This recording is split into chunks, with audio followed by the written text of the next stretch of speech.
In this video, I will walk you through the basic features of the PCset software for your Reiner JetStamp 990 handheld inkjet printer. If you have more in-depth questions once you've followed along with this video, please let us know, and we will walk you through it live or create a new video just for you. As a quick overview, the JetStamp 990 has the ability to print 1 or 2 lines of text with a maximum of 20 characters per line, including spaces. The machine can hold up to 25 unique messages at one time, and you can scroll through the stored messages on the screen of the machine itself. This machine has a fixed text size of 1/8 of an inch, and that cannot be altered. It has the ability to print alphanumeric text only. It will not print graphics or barcodes. Black and yellow quick-drying inks are available, as well as water-based black, red, and blue. So now I'll dive into an in-depth training of the PCset software. Feel free to skip ahead to the parts that pertain to you. Make sure you have the software installed on your PC computer. This can be installed through the USB stick that comes with your printer, and it's also available for download off the Reiner website. If you need the link, we'll be happy to send it to you. Click on the Reiner PCset icon to open the software. So this is what the software looks like here. We're going to double click and open it up. The transfer icon will be grayed out if the machine is not plugged in or if there is a connection issue, as is shown now. Right here you can see that it's grayed out. It will be lit up if the machine is plugged in via USB or connected via Bluetooth, as shown now. Now you can see that the icons are lit up. Depending on what you're trying to do, you can either use the transfer icon, which is this button, or you can use the upload icon, which is this button with the little laptop, or you can go to File, Transfer Print Images, or Upload Print Images. Within the software, there are multiple ways of getting to the same outcome via icons or the menu bar. Transferring prints to your machine means that you're transferring from the software to the 990 printer. Uploading means that you're transferring what's on your machine already back to the software to make edits or save a previously transferred print so you can pull it up on your computer and transfer it back to your machine again at another time. Message storage numbers. Please look at the numbers along the top of the ruler. You will see 1 through 19. The 990 can store up to 25 unique messages at one time. If you use these arrows on the right side of the software right here, you can scroll through all the way to 25. When creating a new message, make sure to click on one of the numbers. So I'm going to click on 1. And then start the process of inputting your desired text. If you want to transfer more than one message simultaneously, click on the next number and insert your desired text again, like so. You can transfer any amount of messages, including up to all 25 messages at one time, if you pre-program them in the software prior to transferring the data to the machine. Keep in mind, when you transfer new data to the machine, it will overwrite the previous messages. Now let's discuss the icons. The first 4 picture icons are also available in the File drop-down menu as well. I'm referring to these 4 right here. Either choose File and then New, or you can simply click on this sheet of paper icon for a new imprint sheet to work with. That's just like opening a new blank document in Microsoft Word. So if you do that, please make sure to save anything that you had started to program, otherwise the information will be lost. Click on File, and then Device Settings, Date, Time, and Numberer, or I'll show you how. So you can either get to it this way, or you can click on this sheet of paper with the gear and you'll get to the same location. This will open a window that enables you to make changes to live date, live time, as well as the numbering machine function.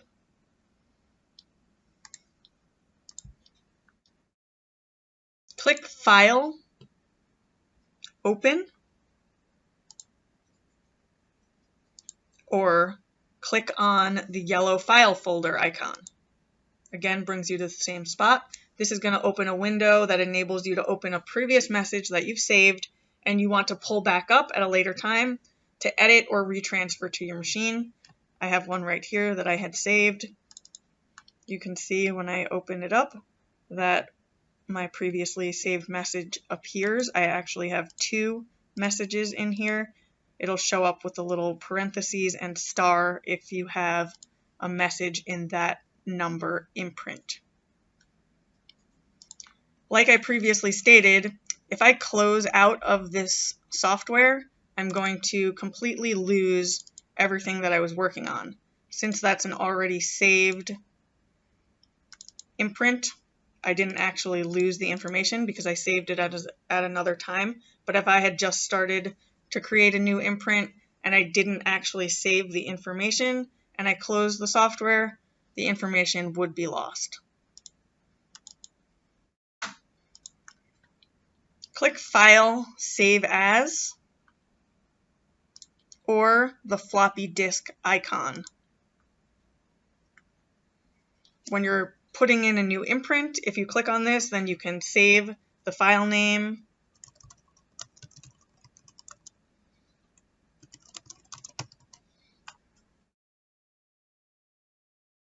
just like that. And if I go to pull it up at a later time, you'll see it here as a .rps file. In this case, I didn't actually save any information to it, but you can see it opened up and the name of the file is on the top left-hand corner of the software. When you open that file in the Reiner PCset at a later date, you can edit it or you can just retransfer the information to the machine. Now I'm going to go over the static text icon. So that is designated by this blue A right here. You can right-click on the A, and you will see a little text box open with content and font options. The content is where you will enter the text that you want to print. The font I'm going to explain in more detail now.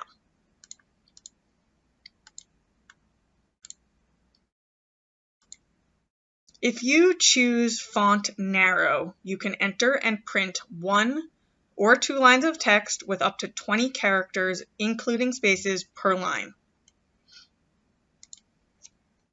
If you choose font medium, you can enter and print 1 or 2 lines of text with up to 17 characters, including spaces, per line.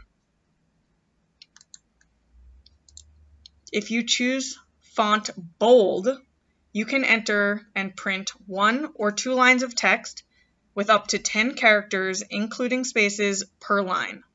The caveat for medium and bold font is that you can only print numbers. No alpha text is possible with these 2 settings. The 990 has fixed text and font. What this means is that you can only change the alphanumeric information. However, you can't change the size of the text or the way the text looks. Even if you enter a lowercase letter, it will print in an uppercase letter. The text size is fixed at 1/8 of an inch height, or approximately a 12-point text size. There are 2 different ways to make an imprint. 1. Left-click on the A and drag and drop the A to either line 1 or line 2. You will then see a text box appear with content and font. Type in your desired text and choose your desired font.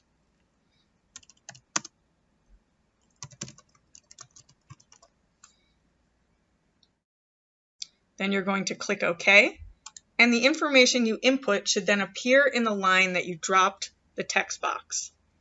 As you can see here, it appears in line 1. The other option is to right-click on the A. You will also again see the text box appear with content and font. Type in the desired text and choose your desired font as well.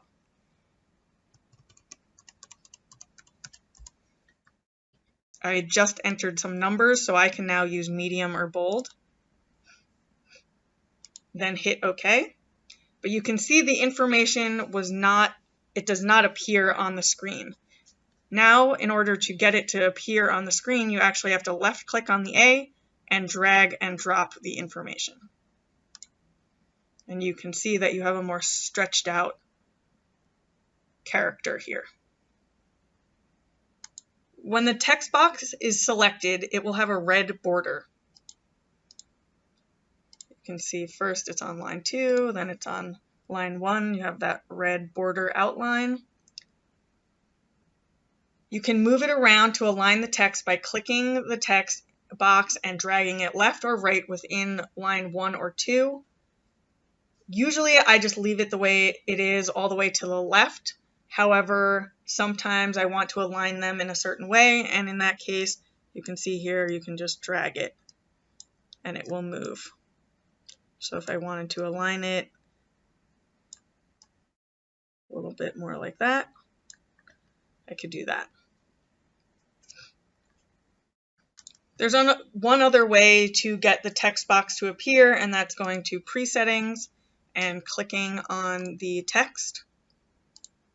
Or you can also use the command Control-T. Deleting. In order to delete some information from a line, all you have to do is right-click, and you can either cut it to paste it on another line, or you can just simply click delete and get rid of it. The other way to do that is go to Edit and Delete. It will only delete if the text box is selected and red with the red outline.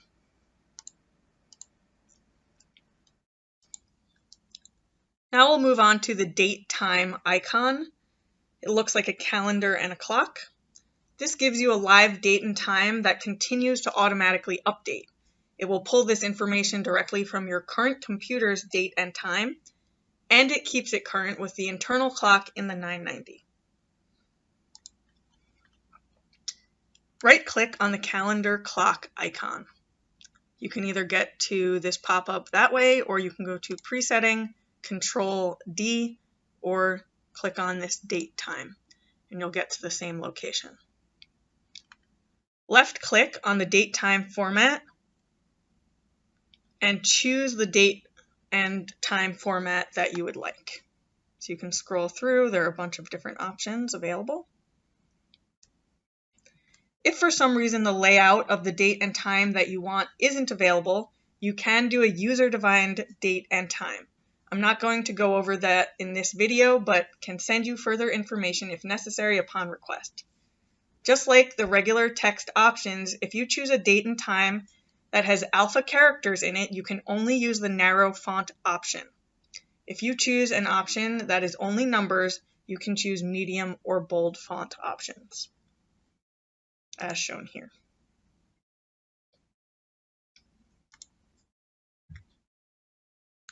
Okay, I'm just going to pick a date here,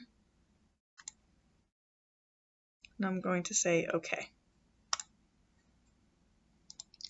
Now to choose more options about your date and time, you will click on the paper with the gear icon, this one right here, or you're going to go to File, Device Settings, Date Time Numberer.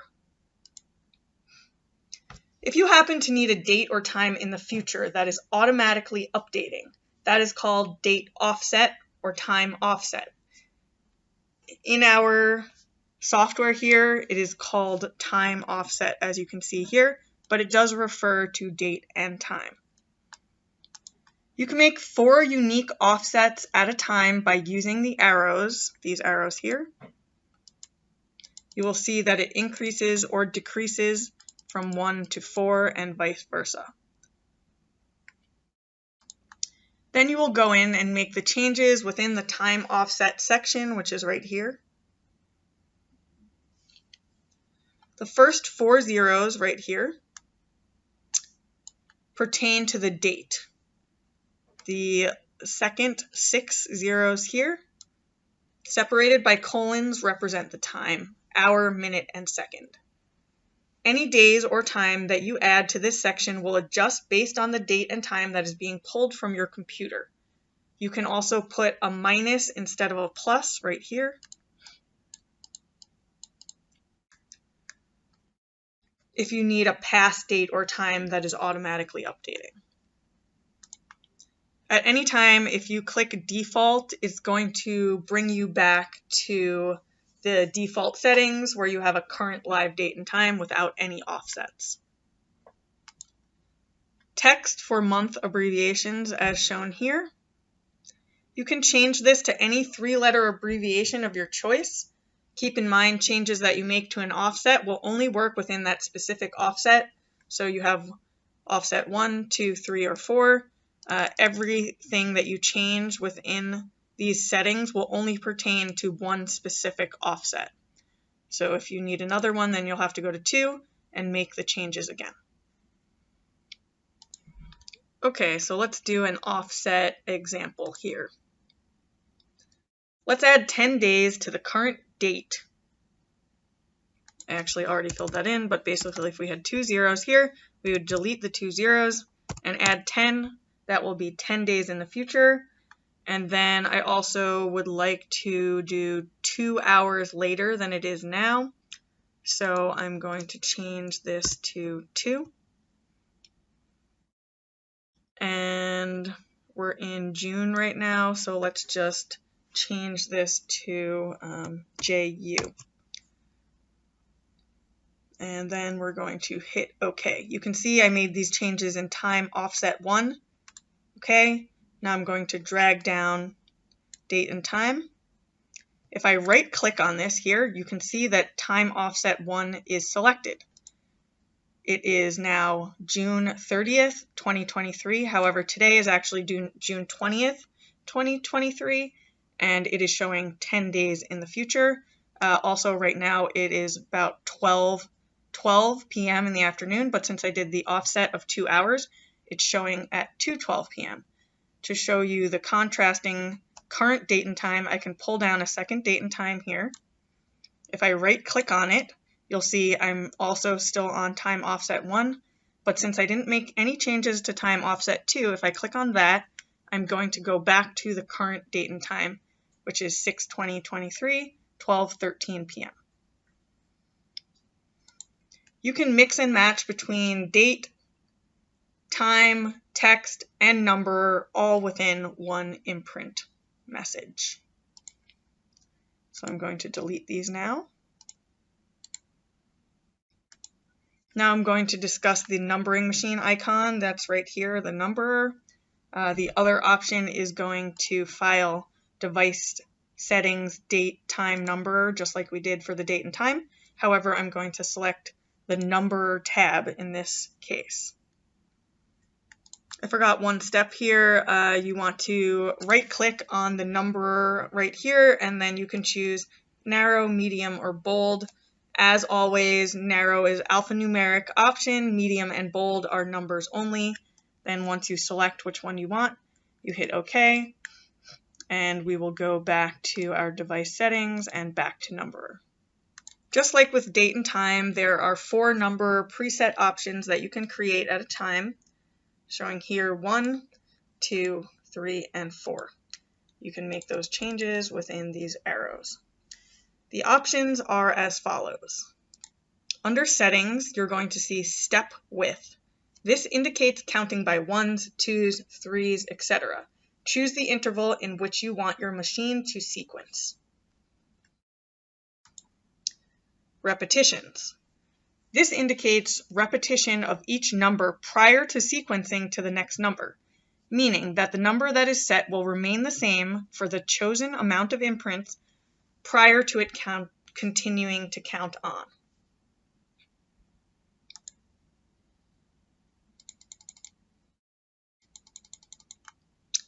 Counting direction backwards.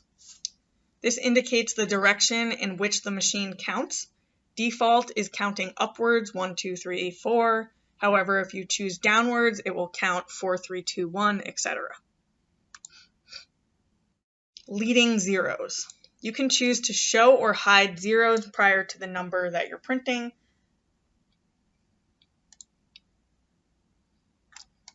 Number circle, right here.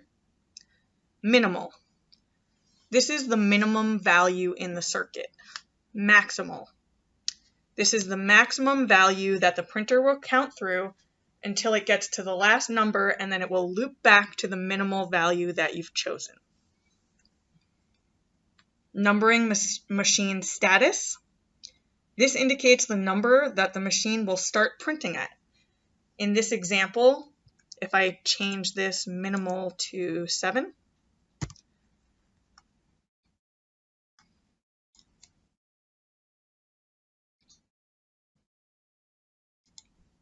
and then I can change maximal to 10, and then numbering machine status, I could start this at 8. So in this case, it would count 8, 9, 10, and then it would loop back to the number 7. If I wanted to do 1 through 10, I would make the minimal 1. In this case, now it would start on 8, count 8, 9, 10, and then it would loop back to 1, etc. You can make any changes that you would like within that loop. If you click default, it's going to bring you back to the original settings, just like this. You'll see that everything will change back. So I'm going to do one more example here. We're going to start it at 8. And I'm going to say OK. You can see that I've made the changes here to number 1. I'm going to say OK. And then I will go to the number icon and drag and drop it down. You can see that it's starting on 8. And that is because number 1 is chosen. If I choose number 2, it's going to start on 0 because this is the default, and it's going to show a whole bunch of space here. As it continues to count, then it will add additional numbers. I can show you one other thing here. If I add leading zeros and drag down, you can see the leading 0 here. This is only 1 through 10, so there's only 2 places. If I change this to number 2, I didn't add the leading zeros for number 2, so I'm going to go back in here and go back to my number. I'm going to go back to number 2. I'm going to click on my leading zeros, say OK, and now you can see there's leading zeros. Let's go through the settings for the menu at the top of the screen now. We have File, we have Edit, we have View, we have Presettings, and Help. I've discussed a couple of these so far, and I'm just going to quickly go through some of the other details. So if I click on File, you'll see some of these options. The new ones that we have not discussed are Bluetooth, right here,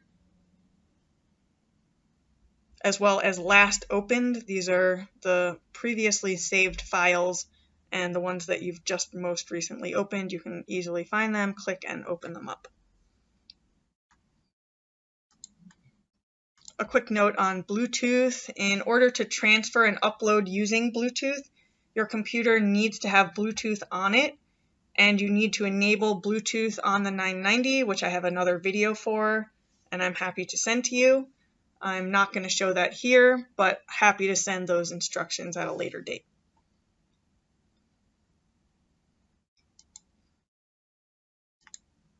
One other thing here, this is exit, that closes the program completely, or you can use this X up here to close the program completely as well.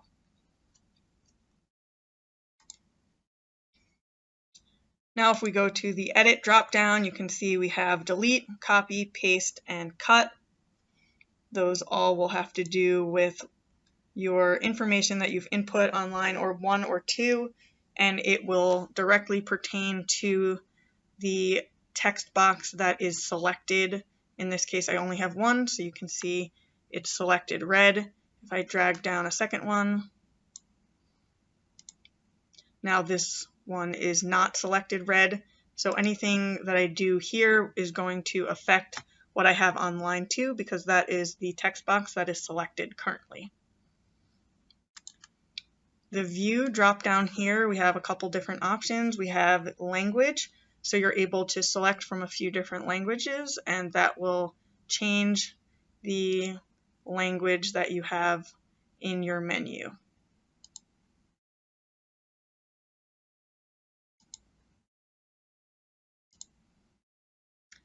Unit, this has to do with the ruler that you have here, right here.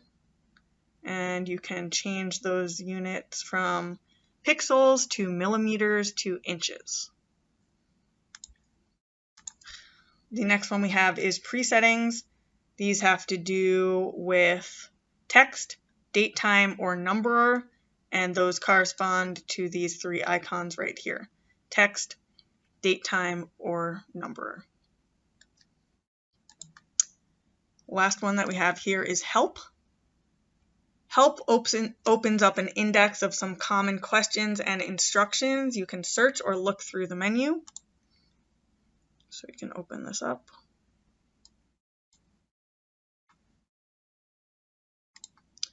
And then, so now we can have this nice and open. Then you can go to search. You can search for certain topics, or you can see an index, and it will explain certain things that I've gone over in this video as well. And here's the full contents.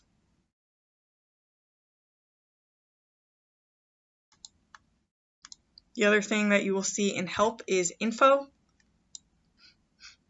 This displays some basic information about the PCset software and the machine that you have connected to the software.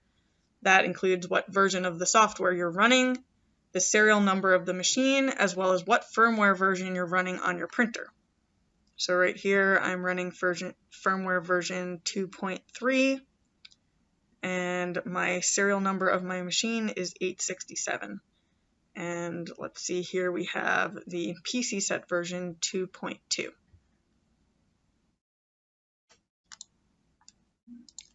The last thing I'm going to cover in this video is how to actually transfer information to the machine, as well as upload an already saved imprint back to the machine. Transferring to the machine. Once you've created a layout that you're satisfied with, you will need to transfer the information to the unit. Make sure your machine is connected via USB to micro USB, the cord that it comes with, or via Bluetooth. Check to see if the icon at the top of the software is lit up. So I'm going to show again here. Right now you can see the transfer icon is illuminated. If I unplug it, it is now grayed out. When I replug it, it is available again, and you can also draw your attention over here to online via USB. That would say Bluetooth if I was connected via Bluetooth. When I unplug it, it's going to say it's offline.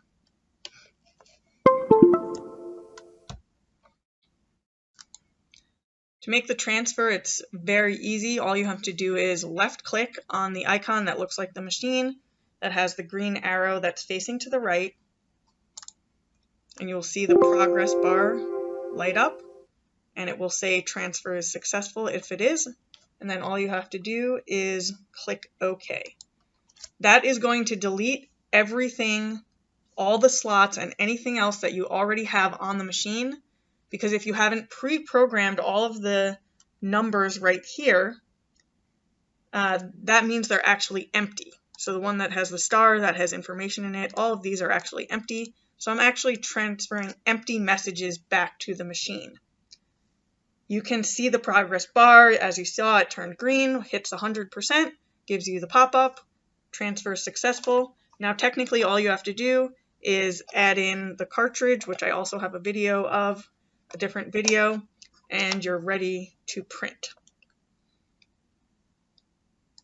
Quick note on the cartridge, if you are storing it correctly. It should be stored with the little red plastic clip that it comes with for the quick drying inks, or in a plastic Ziploc bag for the water-based ink, so that your ink stays fresh when it's not in use. Please do not leave it in your machine. It will dry out and you're going to have issues with printing, or it might not work at all.